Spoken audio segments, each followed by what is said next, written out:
3, 2, 1, go. Where it went? Coming. So, DSLs and Ruby, one of my favorite topics. That might be the second reason why I love Ruby so much. Let's cook up an application today. Something very simple. It looks like web page. Nothing fancy. But if I ask you to do the very same web page, this might be the most obvious answer, right? Ruby on Rails. It'd be my obvious answer as well. But if such a conundrum strikes, we get rid of Rails. And for that matter, let it be anything. Sinatra, Hanami, ERB, Hammer, Jekyll, anything that you know about. And we want it to do just on itself. So a quick question, anybody can tell me how that simple web page can be done on this very new stack that we just invented, Ruby on itself? Any show of hands?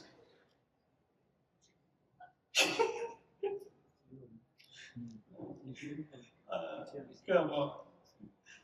Okay, so this can be done by a pinch of DSL. Just a little bit of DSL you throw on Ruby and it can handle that work.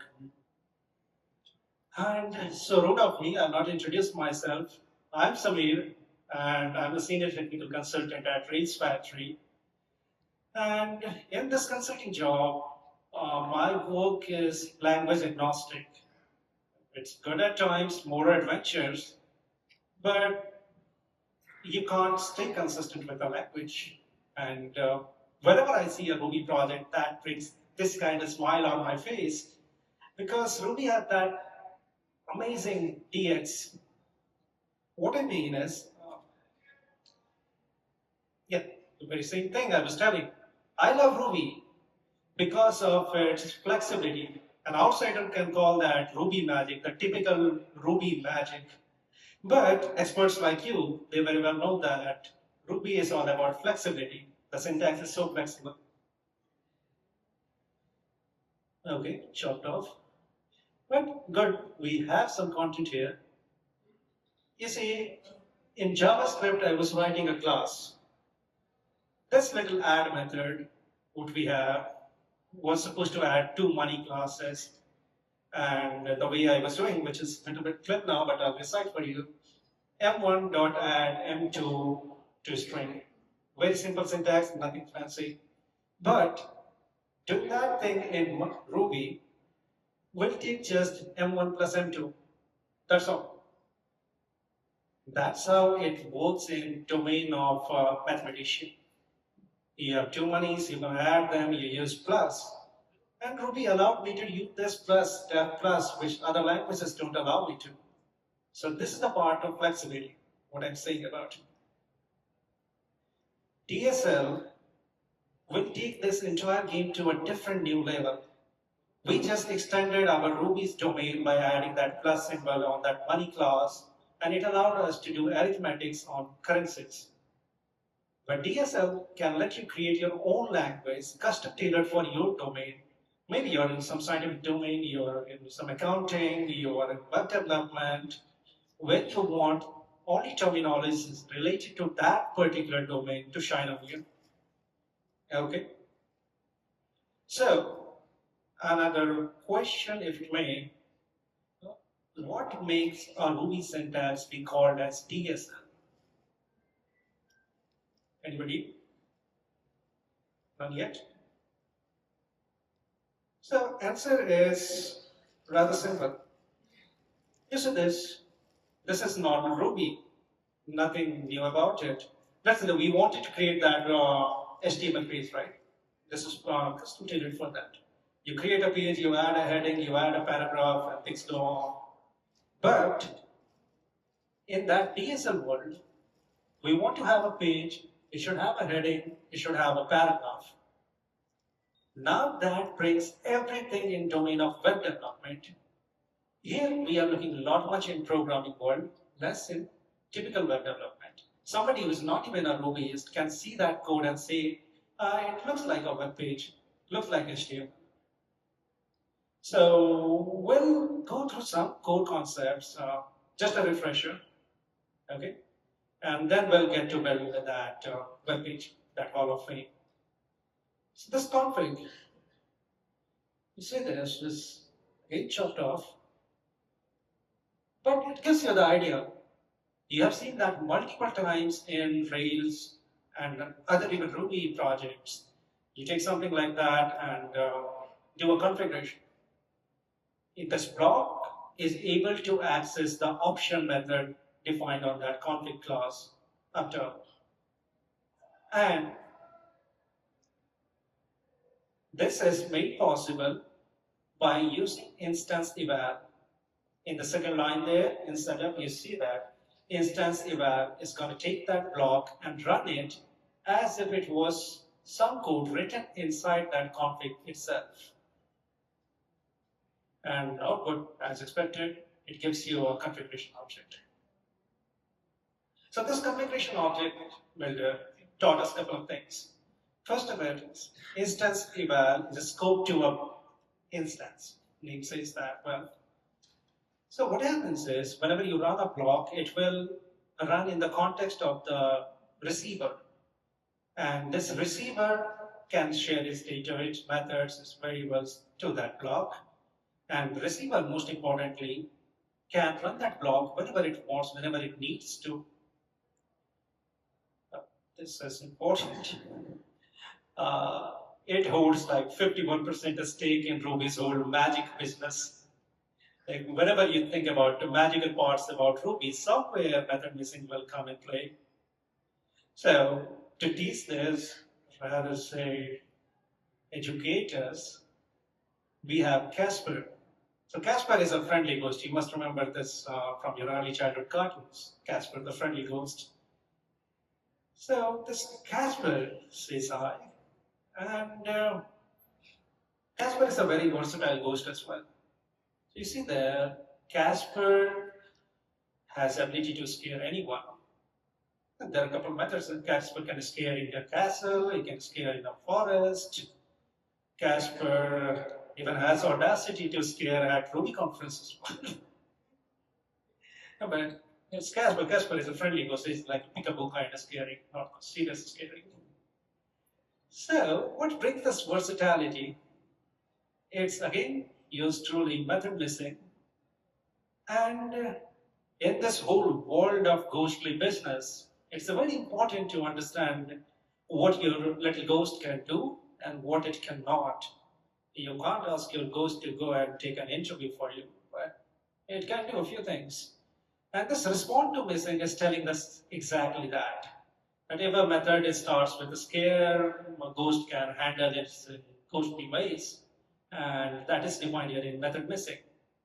If such a case happens, just puts this, that will be handled. The call will be handled. But, okay, let's take a break. Casper has helped us learn such a complex topic. If we bring Casper on the stage, we request him, hey, come on, Casper, speak with us, or maybe give us a talk, maybe a flash talk. Something else it hasn't seen anywhere like what is speak in this entire definition of ghost class. What happens is you get the infamous no method error because our good Casper was never taught how to speak at RubyConf or speak anywhere. Casper is cute. He's still shine over there, but there's a bit of problem with Casper. And this is the entire context about method missing. Method missing is the last step before you get this no method error. And this handles call dynamically, not dynamically as in defining methods dynamically, but it handles call dynamically. So you get the call, it decides like, should I hit them in face with this no method error or some graceful handle? Okay, enough talk. So let's build what we saw there, that HTML thing. So for revision, this was the speaker list we had. And this is our DSL. This is the first glimpse at it. So you see this links roughly to a HTML structure. You have a tag, you have a bunch of attributes, and then you have nesting. All the things that you need to do in a regular HTML file. Okay. And our application, small application, is going to be very lean and thin. Have some data here, a couple of pieces, a little bit of styles, and an utility to build that HTML first place. Okay. For our sanity, we have defined all these tags that are present in a standard HTML. Not necessary, but yeah, good practice. Some hard-coded data for those speakers can be in the API, doesn't matter. And a little bit of CSS or sprinkle like a salt. Also, I like doing this kind of CSS to avoid clan war between CSS purists and Tailwind purists. So maybe I will start a war right now from both sides. Why you have written like this? Okay. And this is our index.html page. Gonna become our index.html page. This is a simple Ruby file. You can see that it is having the same structure as a HTML file. You have a HTML tag. Inside that, you have a head, body, couple of elements there. Only new thing that you are seeing here is I have something called html.export at top. Okay, so let's go into that. And this is how it looks. Yeah, HTML. HTML method has two things right now. One is building that HTML string. You can return it to an API if you care to make such a website. For our example, we are keeping it very simple. Whatever the exported HTML is, we are going to just take it and save it to a file. We have talked a lot about building. This building is not something magical, not even Ruby's magic or even flexibility is involved. It's just simple recursion. Think it of like method. Like you see body there. Body has some properties. You have a class and a block is passed. That block is containing that h1. H1 is again having some content, some attributes, and it goes recursively builded. Like when you're building HTML, it will see that what is my content, what is going to be inside that. It will build it. Body. When it's building body, it will see like what body contains. Body contains h1, so it will go ahead and build that h1. This is a little bit about that. Builder, very simple. You initialize with a blank array where you store your tags, stringify it to print it in a file or send to an API, and some sanity with a valid tag. Like, is this tag valid or not? And respond to will just check the very same thing. If it is valid, go ahead. You can find the call, otherwise no method error. And this is the part. Here the crux starts, your method missing. When we come here, first of all, make sure that we are not including invalid tags. So we're checking like if it is a valid tag, then go ahead and build the tag, otherwise it interface with that no method error. And here is the magic bit. We have seen before, like if you have a h1, you're giving some content and then the class. So that's what we are capturing here. The first part is the content, and remaining everything, be it class, column, this is this, ID, column, that, href is this. So all of that will be packed together in this attribute string. It's a simple equal to thing. And this opening tag is constructed. Like you have something very simple like a p tag without anything. It's as simple as that, tag name. But if you have some attributes passed there, it will be included here in the opening tag. Moving next, here is that recursion part. Doesn't look like recursion, a traditional recursion. But for our output, we are taking that first part, the opening tag. We have the closing tag. Closing tag doesn't need any fancy thing. It doesn't matter how complex the opening tag is there. Closing tag was always slash name.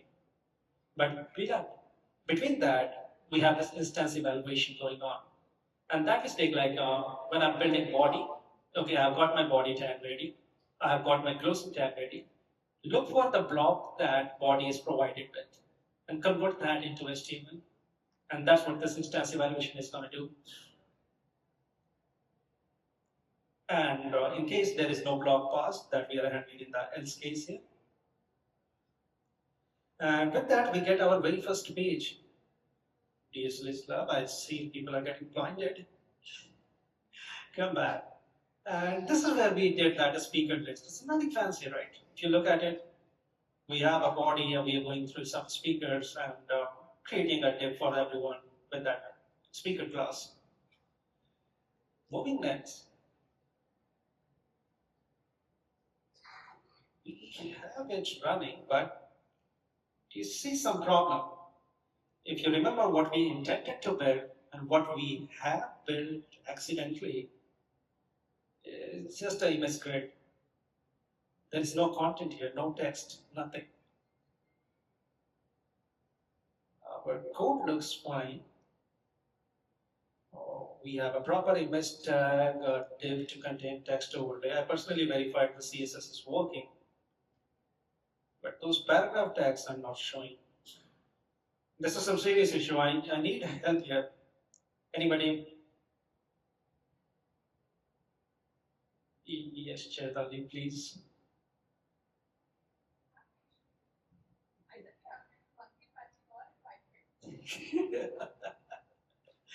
Okay, when I said that DSL is my second favorite reason for Ruby, having a method called P is my first reason. I don't want to go and do something like one of my trauma days, system.out.println.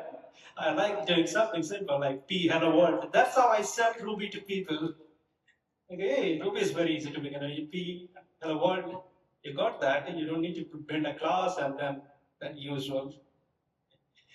So my first favorite has become the enemy of my second favorite, and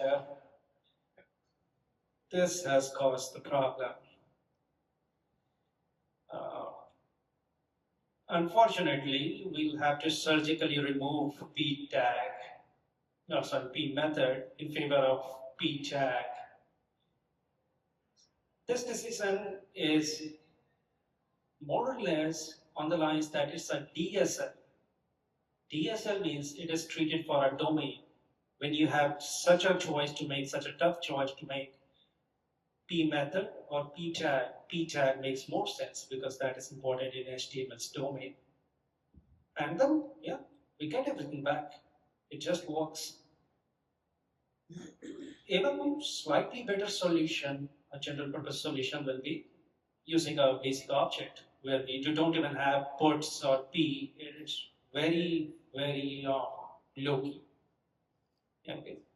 With that, you don't get P, you don't get puts, you don't get anything. In just case you need a puts for let's say logging, you'll have to do something like kernel.puts. And that will be like the exact reference from where you can use that if you need. But this will make sure that Ruby doesn't interfere with the custom language that you're writing. Simplism works fine, both cases. So I think this little demo was good enough to highlight a couple of things here. One is stay clear of Ruby's native features, otherwise it will bite us back. And second is when to use a DSL. When your domain complexity is very high, like anytime a user is building a tag, you don't want him to go through all those classes and instance evaluation and whatnot I was doing there. It makes more sense that somebody can come in and they can write something like this. Anybody can read that. It's like you need to train like what 10 minutes for a content writer to start using your language for writing like custom email templates. Things can work like that. And I think that should be enough to highlight the importance and magic / flexibility of Ruby with lens of DSL. This is okay. I have good parts here. Okay, so hey y'all, if you want to connect later, this is my LinkedIn. Do follow me, connect me there. I'll drop in codes and slides for this demo there after the talk. Yeah, that should be enough.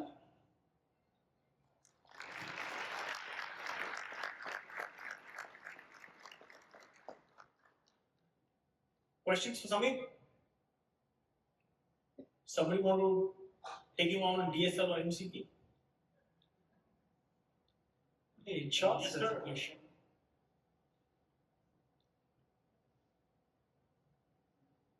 I just wanted to point out, you could also just def a P method that would do the same thing rather than undef the other one. So Yeah. Still the same solution, but Yes. a little less surgical. Yeah. So yeah, that's the point. Putting something that is related to domain, just overwrite it. There were a couple of things like even if you, there's one good thing like you want to replace p tag with some tag named para, let's say, doesn't conflict, stays clear of Ruby. But what Chad suggested, a monkey patching way, you define your own tag, which is also named p, and priority is definitely higher because it's your local method. Yeah, that's a wonderful addition. Yes, you have a question? I don't have a question, honestly, but definitely we can use refinement. Ruby 2.3 has added. Refinements to the win. All right, a loud round of applause for Samir, please. Thank you so much.